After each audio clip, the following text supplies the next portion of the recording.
Oi, gente, estamos aqui para mais um podcast. Hoje um tema maravilhoso, né? A plástica, o mundo, o universo da plástica na vida das mulheres. Né? Nós temos um convidado especialíssimo, Dr. Marco Kitamura, que vai hoje nos presentear com essa explicação de várias dúvidas, porque chegam muitas dúvidas para a gente, né, ginecologista, mas agora vocês vão ouvir realmente de uma pessoa que entende do assunto, né? E a gente vai tentar esclarecer o máximo de dúvidas que chegam para a gente e que chegam para ele também. Marcos, muito obrigada. É Marco, na verdade. Marco, É Marco, na verdade, minha gente. Muito obrigada por sua participação. Eu queria que você se apresentasse para o nosso público. Tá ok. Obrigado, Juliana, pelo convite. Prazer enorme estar aqui podendo falar de um assunto do nosso dia a dia, né? Então, você como eu trabalhamos especificamente ou mais frequentemente, no meu caso, com mulheres, e a gente tem muita coisa em comum aí para discutir hoje. Eu sou Marco Kitamura, membro titular da Sociedade Brasileira de Cirurgia Plástica, sou também preceptor de cirurgia plástica lá do IMIP, onde fiz minha formação, e hoje faço parte da diretoria nacional da nossa especialidade. Tá vendo, minha gente? Porque eu disse que ia trazer o que existia de melhor para vocês. Olha, eu queria saber, assim, quando as mulheres, elas vêm muitas vezes pra gente, doutora, eu estava querendo fazer uma plástica, a senhora acha que eu preciso emagrecer? Eu sempre digo que sim, mas eu queria saber, assim, de você, vamos supor, elas querem fazer plástica, seja de face, seja de abdômen, o que é que vocês realmente indicam com relação à questão da perda de peso?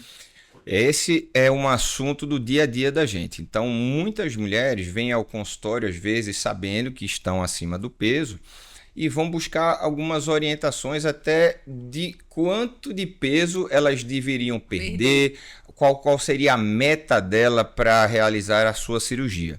A minha conversa é muito semelhante na maioria dos casos, porque eu acho muito difícil para mim, como cirurgião plástico, formular ou programar uma meta de peso para cada paciente. O que eu gosto de conversar é, se você tem intenção de perder peso, é melhor que seja antes da cirurgia. Eu não estou falando dos extremos. Se a paciente realmente está com obesidade mórbida, e aí já é uma limitação, uma contraindicação para o procedimento, a gente recomenda procurar um especialista. Mas estou falando daquela mulher que está com seu sobrepeso, está um pouquinho acima do que gosta de estar, ou de que costuma estar. Então eu converso com ela que se ela tem uma programação de emagrecer, é melhor que seja antes do procedimento. Porque sobra mais pele. Porque com o emagrecimento vem muitas mudanças. Vamos falar da cirurgia de mama especificamente. Quando a gente engorda, todo o nosso corpo engorda, inclusive as mamas. Então as mamas costumam crescer. Quando emagrece, acontece exatamente o inverso. Elas esvaziam e ficam mais flácidas. Se a paciente engordou e ela vai operar as mamas, seja para reduzir as mamas, seja para suspender ou as duas coisas, no que ela opera, nós programamos o resultado baseado no biotipo e na expectativa dela. Então a gente ajusta o conteúdo, que é o tecido mamário, ao envoltório, que é a pele. Se ela perde peso após a cirurgia, aquele conteúdo modifica.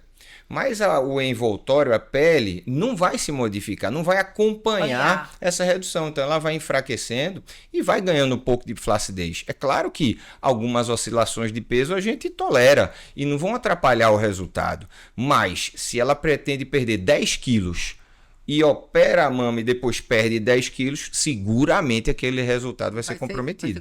Por isso que a gente estimula a paciente a perder antes.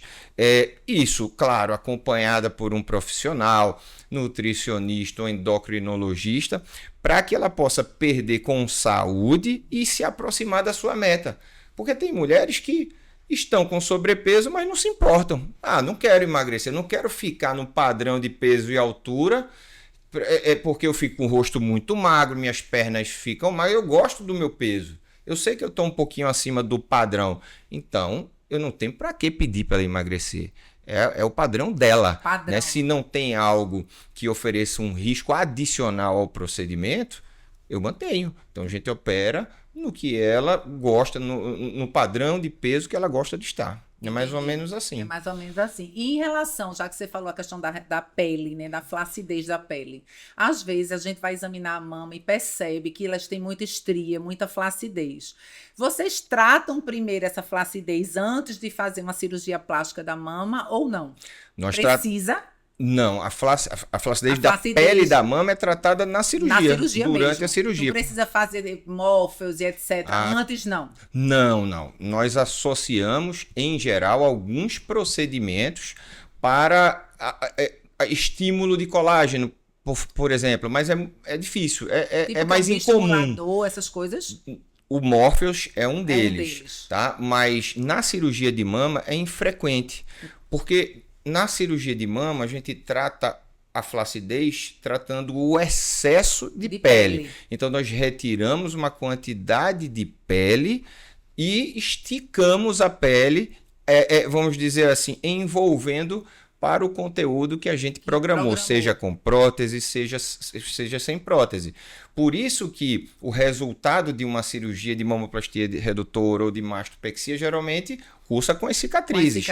Porque é muito difícil a gente suspender, tirar a flacidez ou reduzir sem tirar a pele, sem esse ajuste, tanto do posicionamento, diâmetro das areolas, quanto do excesso. Então, o tratamento da flacidez da mama, na grande maioria das vezes, é cirúrgico, né? A gente tira o excesso e ajusta ao conteúdo da mama, tá? Então tem como consequência as cicatrizes por conta disso. Em relação a colocar ou não colocar o silicone, que isso é uma outra pergunta. Doutora, a senhora, se fosse na senhora, a senhora botava, vê que responsabilidade. A senhora colocaria, não colocaria? Olhe para mim, o que é que a senhora acha? Porque às vezes você vê que a paciente, vamos supor, ela é mais larga e ela comportaria uma mama maior. E às vezes o inverso, ela é mais estreitinha e uma mama muito grande vai ficar desproporcional, né? Exato. Então, como é que vocês decidem assim, se pela quantidade de volume de mama, como é que vocês decidem isso? Vamos lá. Então, é uma questão com vários fatores, né? Vários vieses que a gente trata em consultório. Primeiro ponto, existe uma indicação formal de prótese? Existe quando a paciente quer aumentar a mama. Ela não tem volume suficiente para o tamanho de mama que ela quer. Então, eu quero uma mama maior. A gente tem outras táticas, pode ser enxertia de gordura, tudo, mas muito longe do resultado que o silicone proporciona, previsibilidade e o formato. Então, a indicação básica de você colocar uma prótese de silicone é quando você quer aumentar o volume da mama. Então, a gente adiciona aquele conteúdo. Nas outras situações, se ela quer suspender ou se ela quer reduzir, aí a conversa muda um pouquinho, porque a indicação da prótese vai se basear na expectativa de resultado dela. Eu quero uma mama com aparência de prótese. Eu quero uma mama com mais consistência, mais dura, mais alta, mais redonda. Aquela questão do colo também, né? Do colo mais arredondado, aquele resultado com prótese, com um pouco mais de artificialidade. Artificialidade no bom sentido, porque uma mama com colo redondinha ela pode ser mais artificial, mas não deixa de agradar boa parte das mulheres, né? Então, muitas querem. Aí elas querem. E aí é onde a gente vai conversar a respeito das consequências de colocar ou não a prótese. Porque, fatalmente, se ela não precisa de volume, nós vamos ter que remover um certo volume, uma certa quantidade da mama dela para poder substituir por uma prótese. Ela tem indicação de trocar tecido mamário teoricamente sadio pelo silicone? Quais as consequências disso para a vida dela? Ela vai ficar dependente daquela prótese o resto da vida? Porque ela pode dizer assim, daqui a um tempo eu quero tirar. Certo, você quer tirar a prótese? Vamos tirar a prótese. Mas que volume de mama você vai ter residual para compor sua mama? Já que naquela oportunidade você fez essa substituição. Exatamente. E igual para as cirurgias de mamoplastia redutora. Então, essa é uma conversa que demora um pouquinho lá, então, a gente não se opõe, na maioria das vezes, a colocar prótese, a não ser quando é paciente muito jovem, no lípara, né? Aquelas pacientes, às vezes adolescentes, que querem reduzir um pouquinho a mama, que querem suspender um pouco, ou tem grandes assimetrias, mas tem um volume suficiente para um bom resultado, às vezes a gente tenta convencer a paciente a não colocar, porque isso trará ao longo da vida dela um pouquinho mais de chance de uma cirurgia no futuro, ou algum prejuízo na sua amamentação adicional, porque a própria cirurgia já traz um pouco de risco, né? Então, local, né? Para as situações de pacientes muito jovens, a gente procura evitar o uso de implante, mas para pacientes maduras, já tiveram seus filhos, elas têm total condição de optar ter ou não ter. Eu acho que não tem nenhum problema da paciente ter a prótese e ficar dependente daquele volume do implante. É só ela entender que a prótese pode ser o motivo de uma cirurgia no futuro. No futuro, uma troca, por exemplo. A troca, ela rompeu, ela teve uma contratura, né? Então, ela poderá ser submetida a uma cirurgia mesmo tendo uma mama bonita. Entendi. Porque a prótese no futuro apresentou alguma condição que exigisse a troca. Outra pergunta que elas fazem muito, que eu vejo, é se bota atrás do músculo ou na frente do músculo. Eu tenho certeza que essa é a mais perguntada para você. Né? Bastante. Porque elas perguntam a gente também, eu digo, converse com o seu plástico. Né? Tá. Aí é uma visão que vários cirurgiões têm e discordam às vezes. Então, é uma visão muito pessoal, eu diria, de cada cirurgião, porque a prótese à frente do músculo, na minha opinião, ela é um pouco mais fisiológica, porque você não tem nenhum conteúdo, nada entre o músculo e as costelas, por exemplo. Torácica, né? Né? As costelas, porque o que está atrás do músculo peitoral é o músculo, o peitoral maior, o peitoral menor e as costelas. Então, a gente coloca a prótese ali, naquele espaço. Então, a gente cria o espaço para um volume adicional na mama. Acima do músculo, a gente tem a glândula mamária. Então, na teoria, colocar o volume acima do músculo, você tem menos impacto na arquitetura normal de toda essa estrutura, inclusive da musculatura peitoral. Contudo, são resultados um pouco diferentes. Tá? Tem paciente, por exemplo, que não tem cobertura. Tem paciente que não tem glândula mamária suficiente para cobrir o implante. Então, essa prótese ela precisa de uma cobertura adicional que vai ser o músculo. Tem pacientes que querem a mama mais estável, tá? Querem a mama mais presa. Cirurgiões, como é o meu caso, que em boa parte dos casos indica a prótese submuscular para uma maior estabilidade do implante, porque o músculo é capaz de segurar aquele peso adicional que é a prótese. E a pele, na maioria das vezes, não consegue segurar o peso do implante mais o peso do tecido mamário. Então, se você coloca acima do músculo, mesmo fazendo suturas de sutiã interno, tentando barrar a descida daquela prótese, você tem um peso adicional que vai jogar um pouco mais de... Né? A gravidade. Então, a gente joga muita responsabilidade para a pele da mama e, boa parte das vezes, a gente tem um descenso, tem uma perda de resultado precoce. Então, né? Então é uma discussão que a gente tem no consultório. Vamos tentar ser prático, objetivo na resposta. Boa parte dos casos de mastopexia, onde a pele é muito flácida, eu coloco abaixo do músculo. Entendi. Mas para isso, eu preciso remover um pouquinho mais de tecido mamário. Então, é mais uma conversa que a gente tem que ter com o paciente. Paciente com pele boa, jovem, mesmo precisando de um pouquinho de suspensão e que tenha cobertura suficiente de um tecido mamário consistente, dá para colocar acima do músculo com excelentes resultados. Excelentes resultados, né? Essa questão também do volume, né? Porque vocês levam alguns moldes para a cirurgia. Né? Existe, por exemplo, você já vai para uma cirurgia mais ou menos com aquele volume pré-estabelecido com a paciente no consultório, ou você vai testar aquilo e depois, baseado mais ou menos no que ela gostaria, você vai fazer aquele teste na hora. Como é que isso funciona no dia prático de vocês? Não, eu geralmente levo mais de um volume para a cirurgia, mas na grande maioria dos casos eu já tenho aquele volume pré-determinado. Pré-determinado. Em consultório.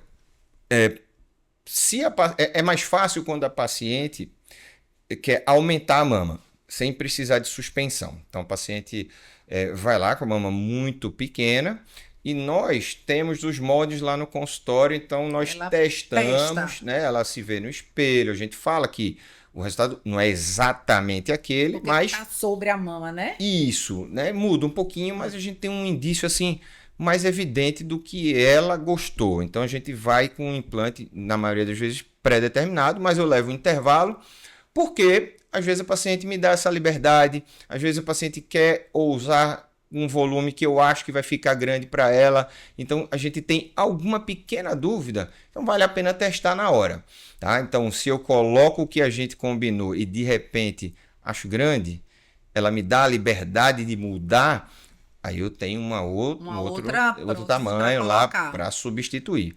Em outros casos, que a gente leva também, são casos de assimetria, porque às vezes nós precisamos colocar tamanhos diferentes. Esses são mais difíceis, né? Isso, aí a gente não sabe exatamente qual é a diferença do implante.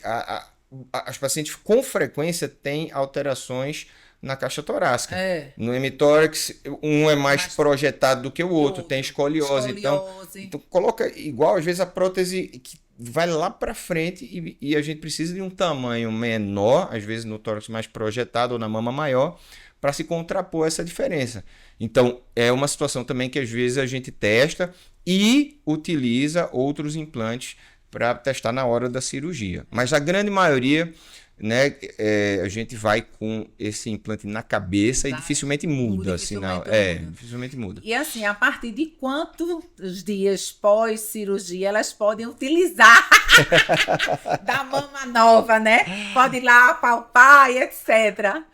Ó, Porque os maridos querem essa informação, né? pergunta Ou as com parceiras frequência. querem essa Querem, informação, né? querem. Depende, né? Acho que é uma escadinha. Ah. A gente libera para atividade sexual mais ou menos para uma cirurgia de mama com 15 dias, mas sem traumatizar.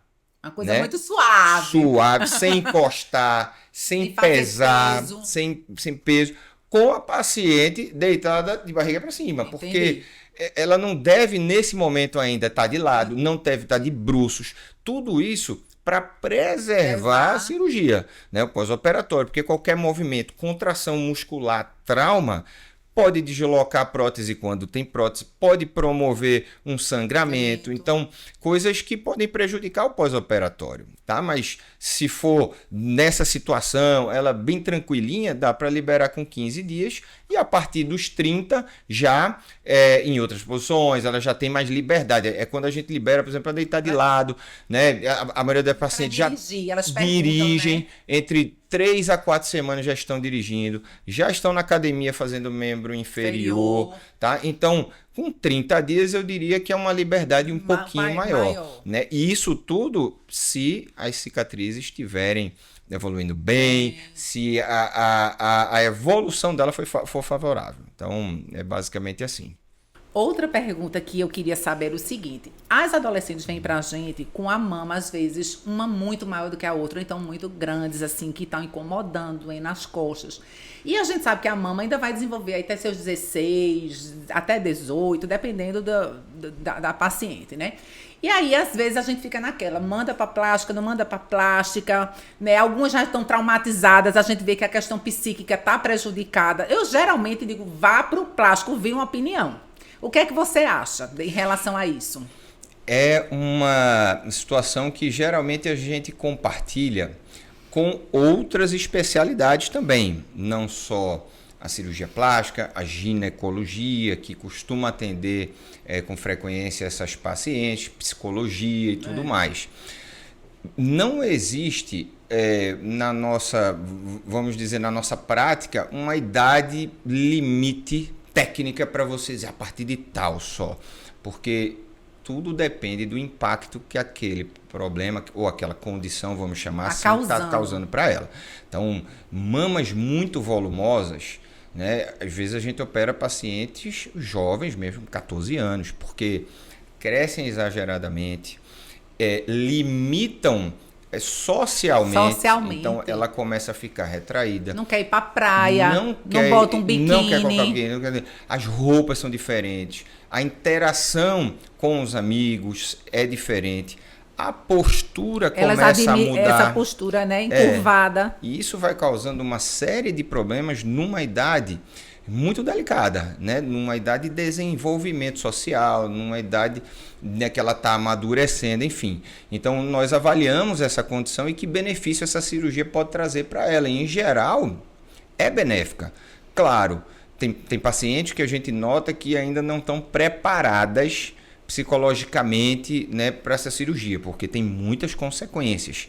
Então, os pais são muito importantes nessa conversa. Então, nós procuramos explicar todas as consequências daquela cirurgia, porque vamos dizer que a situação é uma mama menor e mais firme, ótimo. Mas, além disso, vem o processo cirúrgico, vem as cicatrizes, vem o pós-operatório, medo de necrose, vem as possíveis mamilo, complicações, por exemplo, né? As complicações, que pode acontecer. Exatamente. Pode acontecer. Né? E vem a mudança no que ela está se vendo. Então, tudo isso a gente tem que avaliar. Então, por isso que a gente também recorre a outros profissionais para balizar a nossa decisão. Tá? É uma decisão em conjunto. Nós avaliamos, eu emito minha opinião, eu acho que essa cirurgia está bem indicada para ela. Vocês concordam? Aí tem que fala com os pais, fala com ela, se ela está ciente de todos os processos. A ginecologista, a psicóloga, enfim. E às vezes a gente opera pacientes bem jovens. Quais são os casos? Mamas grandes, como eu já falei, né? As gigantomastias, as grandes hipertrofias, grandes assimetrias. Que, assim, o mais frequente são aquelas mamas que a gente chama de tuberosas, né? Onde tem uma deformidade grande da mama. Ela não expande bem no tórax e ela evolui para frente, né? Para aquela região da areola, tem anéis fibrosos, enfim, são cirurgias de difícil tratamento, né? Cirurgias bem delicadas, numa paciente jovem, muito imatura. E, em geral, nessas pacientes de mama tuberosa, a gente indica prótese, porque realmente ela não tem volume, a gente não consegue adequar o volume que ela tem a uma mama com uma boa, tá tudo para fora. Então, né? É uma condição assim bem dramática, né, que exige geralmente tratamento bem precoce. E às vezes vocês fazem 2 tempos, né? A cirurgia, principalmente nessas muito volumosas, né? Às vezes precisa, né? Em algumas situações, existe, né? Às vezes a gente indica a cirurgia em 2 tempos, faz a mastopexia, depois coloca a prótese, ou nós preparamos a paciente para um possível segundo tempo. Porque são muitos detalhes nesse procedimento que às vezes ela tem muita flacidez na areola, mas ela não tem flacidez no restante da mama. Então, nós esticamos a pele da mama, reduzimos a areola e aqueles componentes, às vezes, não evoluem de forma tão homogênea. Às vezes a gente precisa de um refinamento futuro. Então, isso a gente explica também. Então, cirurgia de mama tuberosa é um capítulozinho à parte, bem difícil. Bem difícil. Bem Eu já difícil. tive algumas pacientes aqui e que, além de ser tuberosas, elas eram assimétricas. Isso. Eu disse, olha, sua cirurgia não é fácil. Você vai conversar com um plástico, que é muito engraçado, porque como o ginecologista é o confidente, né? Isso. Então, muitas vezes, por exemplo, eu já tive pacientes de dormir de sutiã, não tirar, porque ter vergonha de tirar para o parceiro, entendeu? E ela ter vergonha, só ter relações de luz apagada, ou aquela penumbra, porque ela não quer mostrar, ela não tem vontade. Eu digo, olha, tá indicado, né? Tá indicado. Já tem impactos na sexualidade, inclusive, né? Então, impacto na sexualidade, impacto na vida social, né? Essa questão, eu vejo muito a questão da postura. Às vezes, quando elas sentam aqui, às vezes a mãe vem, doutora, por favor, tire isso da cabeça dela. Eu digo, veio pro lugar errado para tirar da cabeça.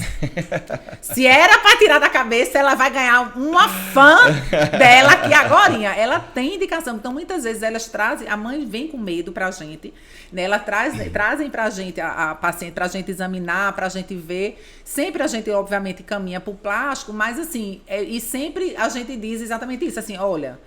existem situações que são mais complicadas, que são 2 cirurgias, precisa de retoque, precisa fazer outras coisas. Eles vão avaliar a mama de vocês. Agora, quando é tuberose, o que eu vejo, eu digo, já é mais difícil. É uma cirurgia, eu digo sempre a elas, é uma cirurgia mais difícil, mais complexa.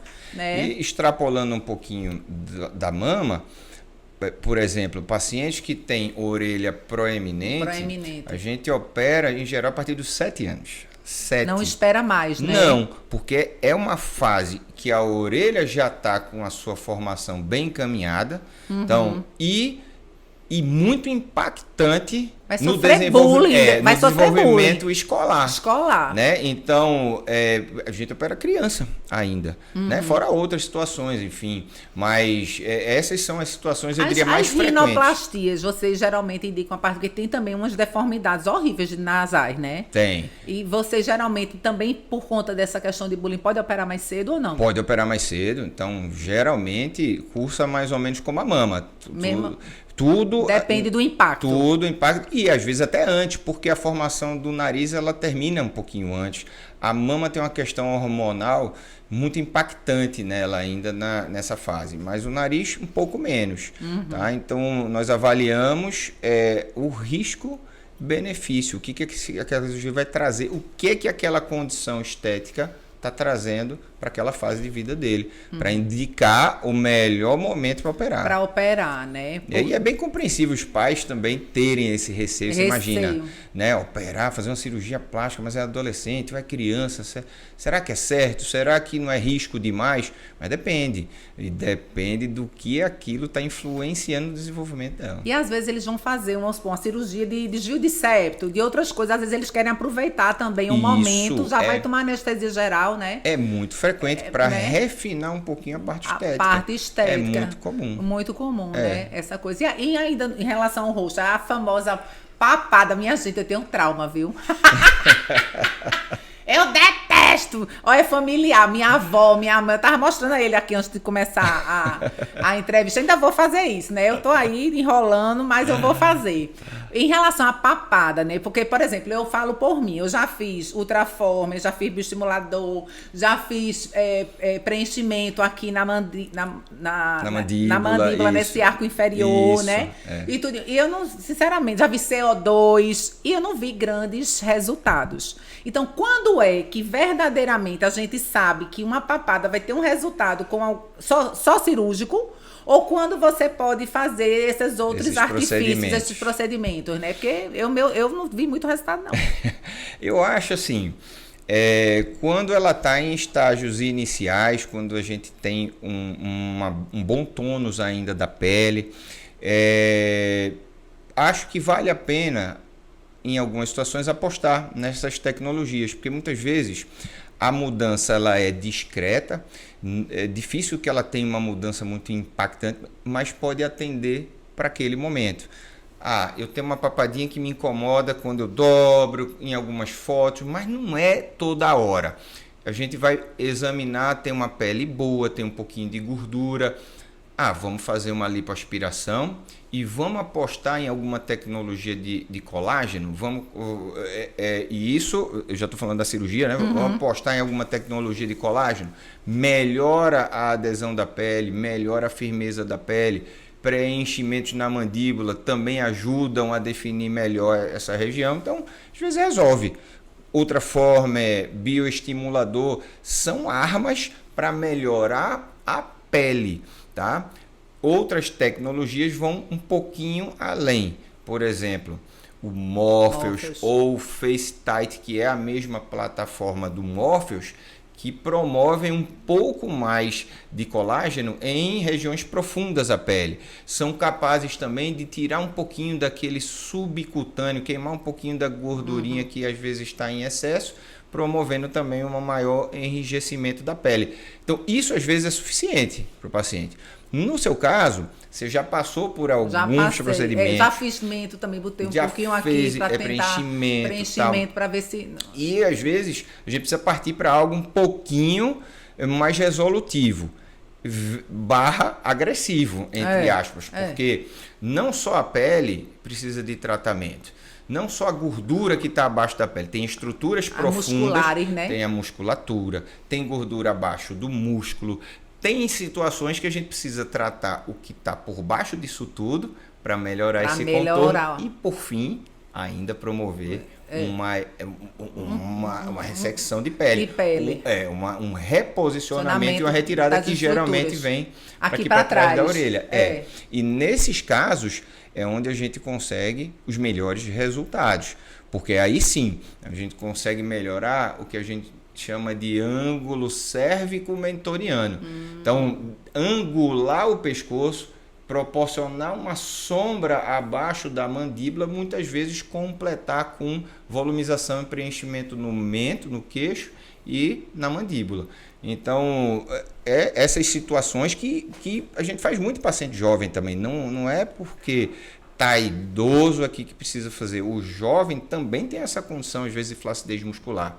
O músculo ele vai enfraquecendo, questões hereditárias são presentes também. Eu tenho vó e mãe que tinha, assim, né? Que emagrecimento acentuado também. E às vezes a gente faz abdominoplastia, mamoplastia em paciente jovem que nunca teve filho. Então, por conta do emagrecimento e questões hereditárias. E quando é? Porque às vezes eu vejo muita paciente aqui, umas têm uma cicatriz aqui, outras têm atrás. É uma questão só de variação de técnica ou não existe uma indicação formal para você fazer na frente ou fazer atrás? Existem as indicações.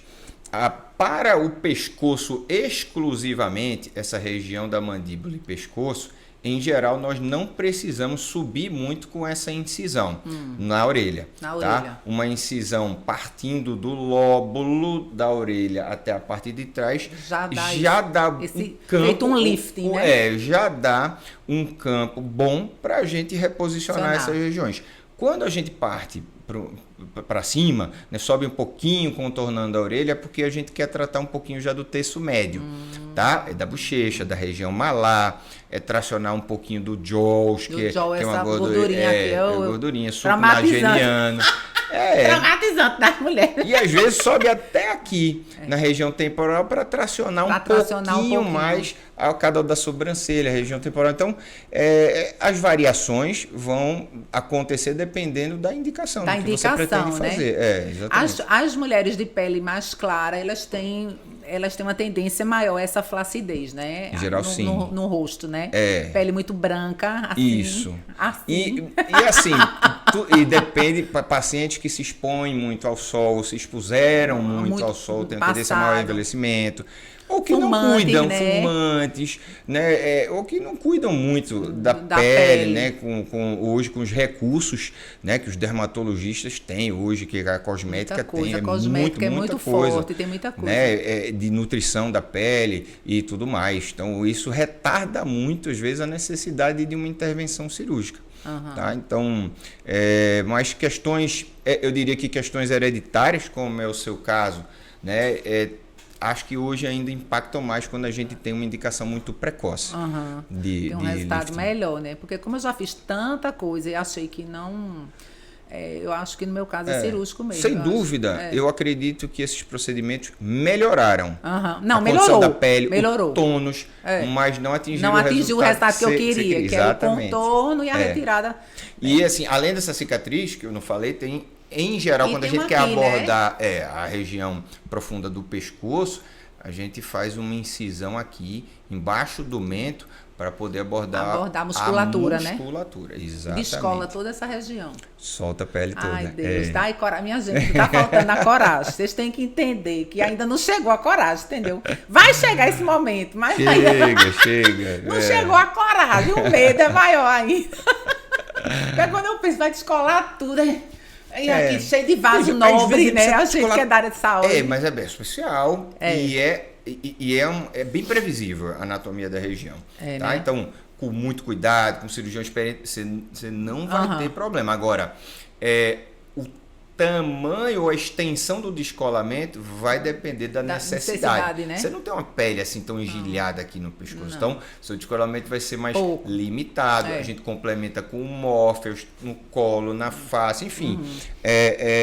As situações variam muito, né? Variam muito, né? Ainda em relação à plástica, passando agora para o abdômen, estamos descendo, Tá. né? Passando para o abdômen. A gente vê muito, às vezes eu vejo pacientes, eu vou examinar, quando ela vai levantar da maca, eu vejo diástase dos músculos, né? Porque eu analiso, na hora que ela senta, quando ela entra nessa porta, eu já estou olhando para ver as coisas, né? Então, às vezes ela está deitada, eu digo, tem uma diástase importante aí. Né? Aí, às vezes, a gente avalia, às vezes não é tão importante. Por exemplo, tem diástase e diástase. Então, por exemplo, eu tive uma de 6 centímetros, tive 2 filhos, barrigas imensas, meu marido tem quase 2 metros, eu não sou pequena, né? Eu tive diástase, tinha 6 centímetros de diástase, então terminei numa abdominoplastia. Mas tem aquelas situações que 2 centímetros, 3 centímetros, a paciente não tem hérnia evidente, né? Então, assim, quando você indica existe um tamanho a partir de tanto Entendi. de diástase que é obrigatório fazer uma cirurgia para correção ou não? Não existe esse tamanho pré-estabelecido. Não existe. É claro que quanto maior a distância, maior a repercussão em geral daquela diástase. O fato de você ter diástase não necessariamente indica ou implica num tratamento cirúrgico, vamos dizer assim. O tratamento ele deve ser feito quando aquela diástase ela é sintomática ou quando ela representa alguma condição estética. Eu ficava estufada. Exato, né? Que limite de alguma forma o paciente. Vamos lá. Se ela lhe limita na realização de atividades físicas, alguma coisa no dia a dia, independente da questão estética, acho que tem indicação cirúrgica. Se ela tem uma condição, como você mesma disse, que abaula demasiadamente o abdômen, que ela não consegue trabalhar naquela musculatura para tonificar, também estaria indicado o tratamento da diástase. Quando tem essa diástase e tem, vamos supor, uma hérnia umbilical, 1,5 centímetro, digamos, uma hérnia umbilical, você acha que por ter a diástase e ter a hérnia é melhor fazer, né, essa cirurgia? O que é que você acha? Eu acho que tanto a diástase quanto a hérnia, na grande maioria das vezes, a gente não tem uma indicação muito clara de tratamento ou, vamos dizer assim, muito imperativa de tratamento cirúrgico. A hérnia umbilical, na maioria das vezes que a gente flagra lá no consultório, em mulheres pós-gestação, são hérnias pequenas. Elas dificilmente vão dar alguma repercussão negativa ao longo da vida dela. A diástase, idem. São diástases pequenas, né? 3, às vezes até 4 centímetros, que não tem nenhum comprometimento, ou limitação física, ou comprometimento funcional ou estético.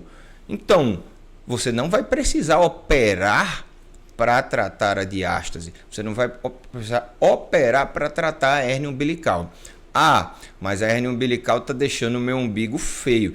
Ele está abaulado, estufado, está com a pele flácida, feia. A diástase está estufando a minha barriga. Eu consigo, quando eu vou levantar, fica aquele bolo. Enfim, são questões estéticas que aí sim nós indicamos o tratamento. Ou nós aproveitamos alguma oportunidade de tratamento para fazer a correção. Por exemplo, a paciente quer fazer uma lipoaspiração e ela tem uma hérnia umbilical. Aí você já corrige. Aí a gente aproveita a situação e trata a hérnia umbilical. Entendi. Tá? Nós indicamos fazer uma abdominoplastia ou mini abdominoplastia. Para quê? Para tratar flacidez de pele, por exemplo. Mas ela tem diástase. Vale a pena tratar? Vamos aproveitar e vamos tratar a diástase. Então, são situações, às vezes se torna uma questão de oportunidade. Tá? Então, o tratamento da diástase muda um pouquinho o pós-operatório. Né? Você imagina que o músculo que está separado é o reto abdominal, os retos abdominais, que são os músculos que a gente utiliza para praticamente todos os movimentos. Levantar, deitar, sentar, enfim.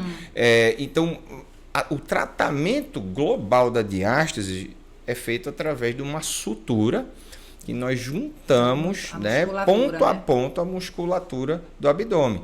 Então, isso implica em mais limitações pós-operatórias. Isso implica, muitas vezes, em mais descolamento. A gente solta mais a pele para expor o músculo e tratar de hastes. Então, muda um pouquinho, às vezes, o nosso planejamento cirúrgico e as limitações no pós. Né? E aproveitando que você falou aí de lipo, essa história da lipo HD, isso é realmente uma nova técnica ou é um nomezinho que deram para dar um novo tchan à cirurgia de lipo que já existia tradicionalmente? Não, é realmente uma mudança que aconteceu de técnica nos últimos anos. Eu não diria nem tanto de equipamentos. Claro que nós tivemos uma evolução grande nos últimos anos com os equipamentos que a gente utiliza para fazer a lipoaspiração. Mas é mais uma visão de resultado, né? E, consequentemente, proporcionar resultados diferentes exige uma técnica um pouco diferente. Então, a Lipo HD, ela visa causar um maior número de sombras no abdômen para definir grupamentos, né, musculares. Certo? Quando a gente diz HD, a gente quer dizer High Definition, dizer alta definição. Lipo-LAD, lipo de alta definição, né? Que aí, teoricamente, a musculatura ela vai estar toda segmentada. Os retos abdominais vão estar pouco mais modelados com os metâmeros, os gominhos, a divisão entre os retos e os oblíquos, divisão, né? Ver essas linhas laterais, uma linha central e muitas vezes uma linha oblíqua aqui na lateral com o músculo oblíquo. Então vamos dizer que a lipo de alta definição é uma lipo onde a gente expõe mais a musculatura. Tudo vai depender de como ela é feita. Porque tem muito resultado aberrante que a gente vê onde se tenta simular essa musculatura através de uma lipoaspiração de certa forma assimétrica. Você deixa um pouquinho mais de gordura, você tira um pouco mais, deixa um pouco mais, aí você vai criando ondulações. Mas uma ondulação à custa de gordura. Então, isso era o que tinha acontecido no início da divulgação da técnica, mas que hoje já está bem diferente, né? Hoje, a visão do cirurgião é proporcionar naturalidade ao resultado. Eu, pelo menos, penso assim. Tá? Então, a Lipo HD ela vai ser feita para pacientes que já são HD. Entendi. Por exemplo, se você tem uma paciente que já é muito definida, ou um paciente que já é muito definido, ele vai para a academia, ele tem deltoide, peitoral, quadríceps, bíceps, tríceps, mas ele não consegue definir o abdômen. Então, a lipoaspiração ela vai entrar para tirar exatamente o que ele não está conseguindo mostrar que existe já embaixo daquela pele, aquela gordura. Tá? Então não é para todo mundo, não. Chega lá, eu quero fazer uma lipo HD. Veja, na minha opinião, não, porque se a gente faz isso numa paciente que não é definida e a gente tenta artificialmente definir, os resultados vão ficar vão ficar aberrantes, né? Feito aquela imagem que teve de uma paciente que engravidou e a barriga esticou e ainda ficou mostrando lá os gominhos, né? Então aí são resultados que a gente deve fugir, porque são resultados estigmatizantes e de difícil correção depois no futuro. Exatamente. Tá? Então hoje, só para complementar, nós buscamos uma lipo de definição anatômica ou uma lipo de moderada definição. Eu gosto de chamar de moderada definição, já existe esse termo descrito na literatura, MD, porque é o que se encaixa para a maioria das minhas pacientes.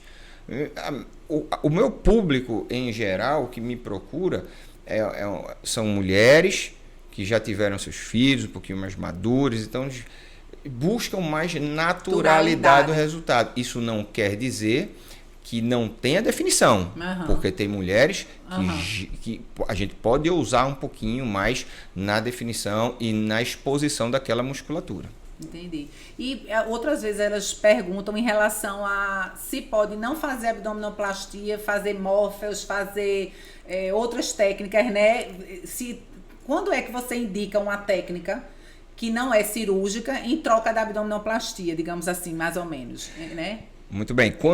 Quando a paciente ela tem indicação de abdominoplastia convencional, Que é aquela daquela clássica, né? Que a gente tira mais pele, que tem uma cicatrizinha ao redor do umbigo. É difícil a gente tentar o mesmo resultado fazendo uma composição com tecnologia e tudo mais. Então, isso quer dizer que a paciente já tem um nível de flacidez que indica uma ressecção maior de pele e geralmente através da abdominoplastia convencional.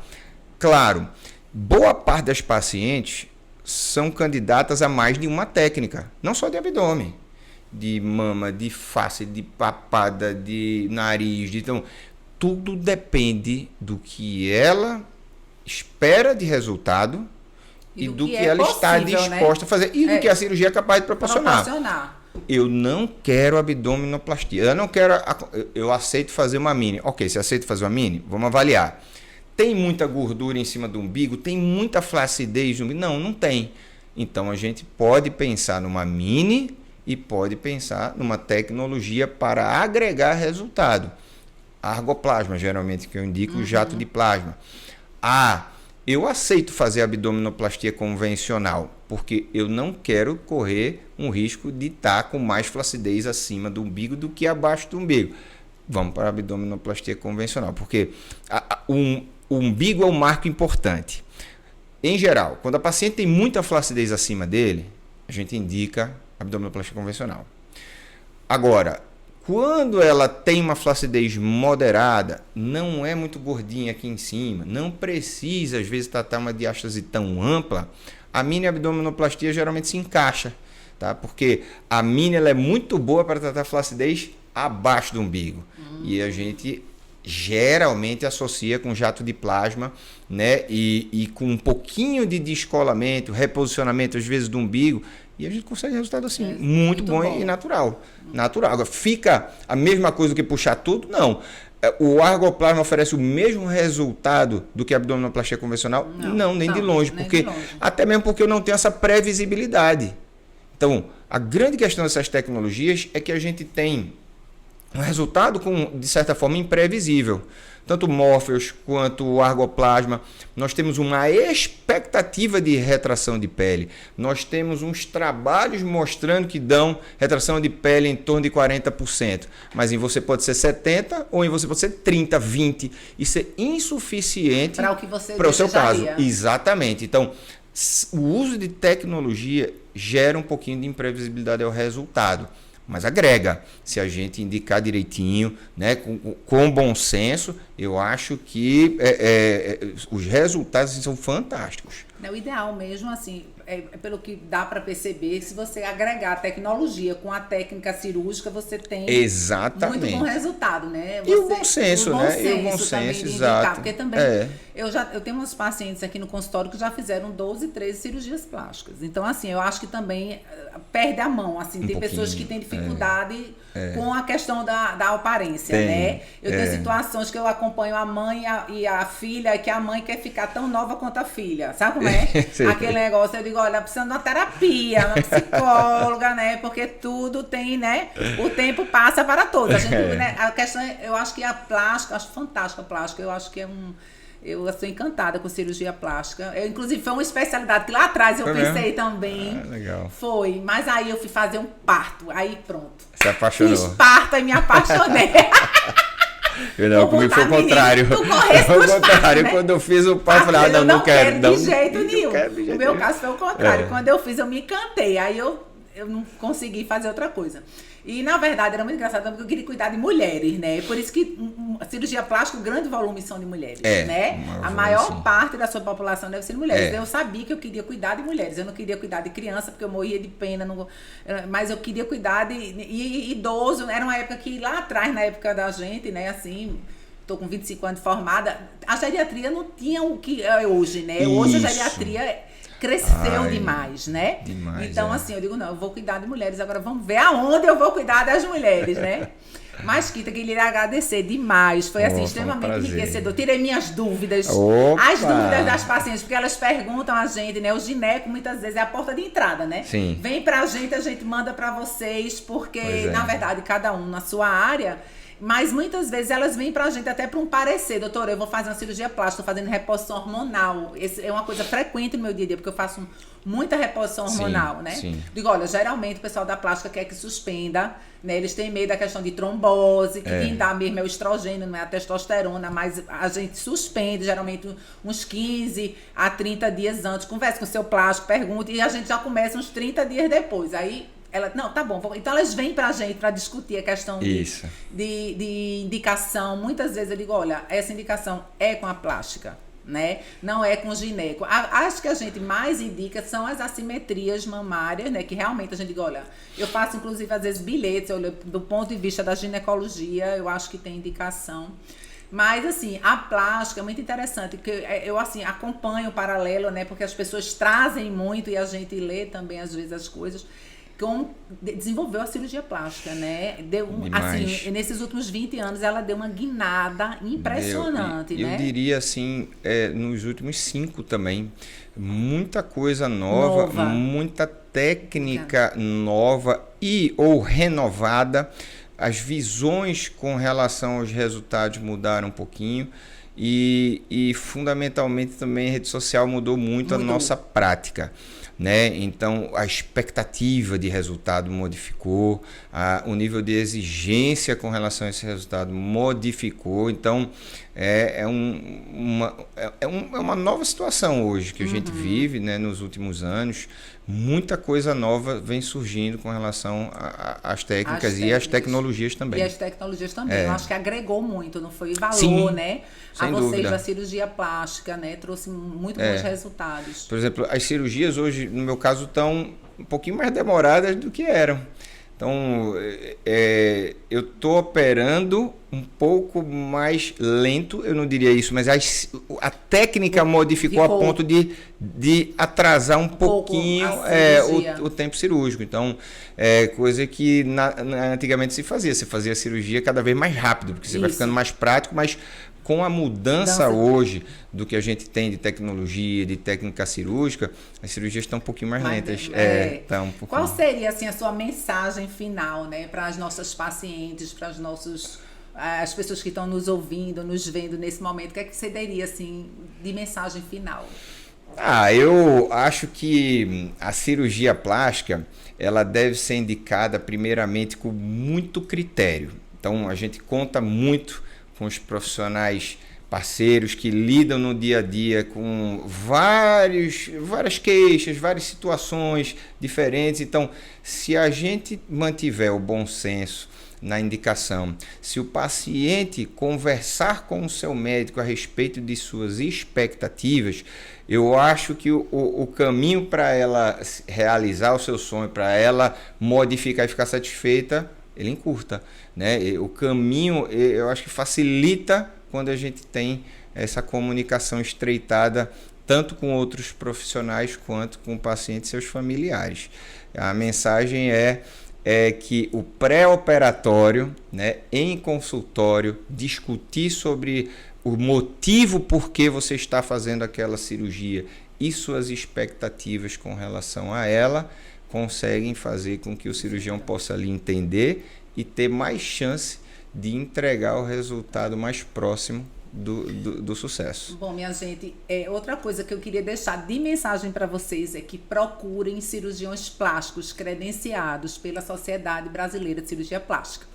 Não vão para pessoas sem formação, né? Vejam a formação do profissional, vejam a experiência dele, né? Não vão aí para pegar, né? Porque a gente hoje em dia a gente tem muito receio. Isso é o mais sério. É a coisa mais séria que eu acho hoje na cirurgia plástica, que algumas outras formações às vezes querem entrar no ramo de plástica, né? Sem ter a devida formação. Sim. Necessária e habilitação necessária para fazer uma cirurgia plástica. Então, vocês, por favor, e outra coisa, referência de profissional de saúde, de médico, é médico. Eu digo isso. Isso. Né? Não porque é minha vizinha, não porque é minha amiga, não porque não sei o quê. Converse com o seu médico, com o seu ginecologista, com o seu cardiologista, com o seu geriatra, com o seu otorrino, com o seu dermato. Peçam indicação de profissionais. Isso. Porque eu acho que isso é extremamente importante. A gente tá vendo, assim, direto sair nas redes sociais aí e na mídia, de um modo geral, situações, assim, aberrantes, né? De mutilações, pessoas mutiladas. E, então, assim, a gente tem que ter muito cuidado e muita responsabilidade na hora que a gente vai entregar o nosso corpo a um profissional para ele mexer, né? E o médico, ele tem diversos, vamos dizer assim, órgãos fiscalizadores da sua atividade, né? Além das sociedades de especialidade, como você bem disse, que nós fazemos parte, que são responsáveis pela formação, atualização, né? E fiscalizam também o trabalho da gente, né? E de certa forma balizam, né, a formação do cirurgião plástico. É um caminho longo para que o cirurgião ou o médico, né, se especialize e entre no mercado de trabalho. Portanto, eu acho a maneira mais segura de lidar com essas questões. O plástico, antes de fazer plástica, faz 3 anos de geral, São 3 anos de cirurgia geral, mais 3 anos de cirurgia plástica, no mínimo, né? No mínimo 3 anos. Então, no mínimo, você faz 6 anos de faculdade, mais 6 de formação, 12 anos para você ser um cirurgião plástico. E fora as provas de título de especialista, né? De formação, cursos de aperfeiçoamento. Né? Então, a jornada do cirurgião plástico, ela é uma jornada longa de estudo, de conhecimento, de formação. Então, não vão para pessoas sem a devida qualificação e formação, por favor, não vão. Né? Procurem realmente profissional capacitado. Aqui, nós estamos de frente, né? Aqui, um excelente profissional para vocês, tá bom? Um beijo. Gostaria que vocês compartilhassem essa informação com outras pessoas para que cheguem a mais, né, a informação de qualidade para mais gente, tá bom? Beijo e até o próximo podcast.